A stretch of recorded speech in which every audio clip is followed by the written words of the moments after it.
All right, so let's talk about ACL repair and lateral meniscus repair surgery that I had. And I'm super excited to share with you all my journey because honestly, watching others go through this really helped me when I was going through this last year. This is going to be a two-part video just because there's so much to discuss and so many things I want to share. So yeah, definitely this video, we're going to talk about how did I tear my ACL, and what did I do pre-surgery, what happened surgery day, and then post-surgery day. And then part two, we're gonna do a year recap. So I'm very excited. Okay, so how did I tear my ACL? So this was the weekend of the 4th of July weekend of 2023, and my church and I we had a youth camp, and in the youth camp they split us up into groups. So I was in my group. We did this all females, like, it's not flag football, but think of it but with a sock instead of a flag. So I heard someone say, Ashley, like in the loud crowd, by the way, I heard someone say, Ashley, the purple team is behind you. So I remember, like, I was like, wait, what? And I turned around so abruptly, like I went, bah! And then I heard a pop. I heard, literally, that's what I heard. And then I ended up falling, and that's when it hit me. Like, literally, my stomach sank. I had people get me up, and then my knee was swollen. It was like 3 knees. And then, by the way, I played volleyball after, so that didn't help. I did hear like another sound, not a pop, but I heard it, and I was like, oh geez. The next day I ended up going to the emergency room, and the ER doctor did kind of these like moves, like I guess he was doing the Lockman test basically to see if your ACL is still intact. And he says, oh well, everything, you seem to have full range of motion, but when he was, you know, moving my knee, it really did hurt. So they did an x-ray of my knee, and it showed that my knee had no fracture. My ER doctor told me that in 2 weeks you'll be running again. And 2 weeks passed, and I'm like walking even more slow. My primary care doctor, and then she was like, oh, in 2 weeks you'll be running again. I think this is a sprain. I'm like, listen, I was here 2 weeks ago in the emergency room, and they told me the same thing. I think there's something wrong. We did the MRI, and the MRI showed a fully ruptured ACL. So I ended up seeing my ortho that Friday, and he is such an amazing surgeon. So shout out to Dr. Baldwin. He's amazing. He gave me all my options. He gave me all my options, and then he told me what he believes that I'll be a good candidate for. So essentially, after doing much research and having lengthy conversations with Dr. Baldwin, we ended up going with an autograft of my quad tendon to do the ACL repair and the ACL repair. So at the time, I still didn't know I tore my meniscus as well. So we're going through the MRI scan. He's like, Ashley, I also think you tore your lateral meniscus because, and then he was like zooming in. He's like, I think right here shows that you also tore that. And I was like, ugh. And he says, usually that takes like, that's the longest process, more than ACL. So I was like, dang. So he goes, let me look into it. You know, when I'm in there, I'm going to try to see what I can do. And I said, okay. So 2 weeks before surgery, he wanted me to do like a pre-rehab. So he gave me a list of things, of exercises that he wanted me to do. Even though you tore your ACL, try to walk as normal as you can so that once you get out of surgery, you still have that memory muscle to help you, you know, walk normal. From the time of my injury to the surgery was a month. So he was like, yeah, you didn't really use you're not really using your left leg. So let's try to build up muscles for 2 weeks. And then as much as we can, not lifting weights, more like kind of like Pilates, things like that. And he gave me certain exercises and a lot of stretches to do. And then you'll be ready for surgery. So surgery day, surgery was in August, and it was I was fine, you know, going into it.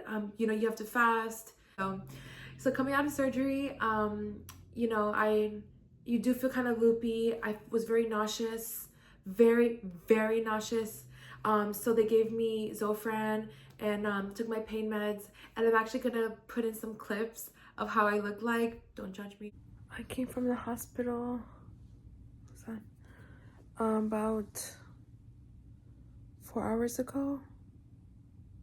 So actually I do have to use the bathroom, so whenever my family comes back from their walk, we're gonna go.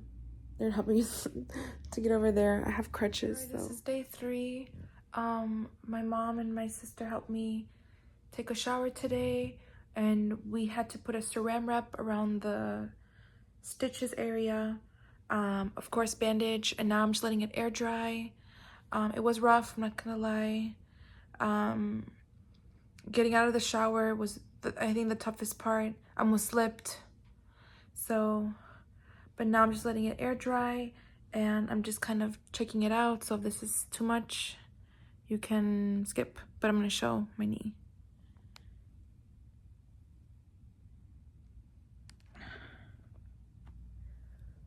So they took from the quads, they took a tendon from my quad. They put it where the ACLs was at. And also I had a meniscus repair as well, sorry. But I was definitely out of it, but it was, thank God it was just a season. It was just the time. I only took pain meds for 3 days because I didn't like how I was feeling on them.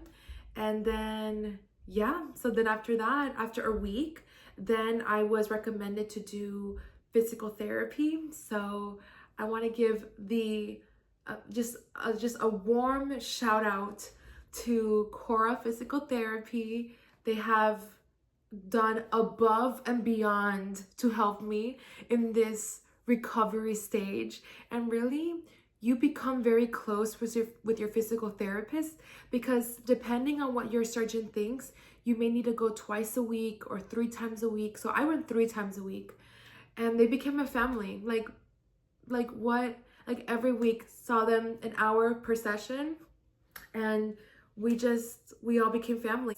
So I went to physical therapy. I did it 3 times a week, and it was rough in the beginning, and I had to be on my knee brace for 8 weeks 8 weeks, because it was my left leg. After 2 weeks, and after I saw my surgeon from the 2-week post-op, then he gave me the approval to drive. So that was really something that I wanted to say, is that if once you do the surgery, make sure that you have someone that has meal prepped for you, or you have food already at your disposal, because what happens is that you can't move at all. And you're gonna need someone to help you, take you to the bathroom. So I'm really thankful for my mom. I'm really thankful for Kenny. I'm really thankful for my tia Dacia, my Mima, and my sisters, and my brother-in-law. They have really helped me take care of me. So when I had to use the bathroom, like, my mom was there, my tia was there, my grandma, God bless her. And then after that, like, after you get over that hump of like the first 2 weeks, things start getting brighter and better. So I was able to slowly get into walking. After like at the 3rd month, I was able to bend my knee more. So honestly, it takes a lot of patience, and watching these videos of seeing people's before and after, like, ACL journey, really did help me. And I'm very glad that my surgeon opted to do the quadricep autograft for my tendon versus the patellar, versus the hamstring, versus the cadaver. So there's a lot of reasons why, but this video will be forever, but I'm very grateful. Yeah, anyways, so thank you so much. I hope that watching my vlogs that I've been doing, that you guys can really see the power of what the human body can do, and my recovery process. And I can't wait to show you guys part 2, because I was able to do a 5K, and I'm very grateful that that God allowed me to go through this process, because you really get to see yourself in a different way. And I'm just very grateful that I had amazing team work with me. So, but yeah, so please watch part 2, because I'm going to show you more of the workouts that I was doing with my physical therapist, and then running a whole 5K. Like, what? All right, guys. Bye. See you in the next one.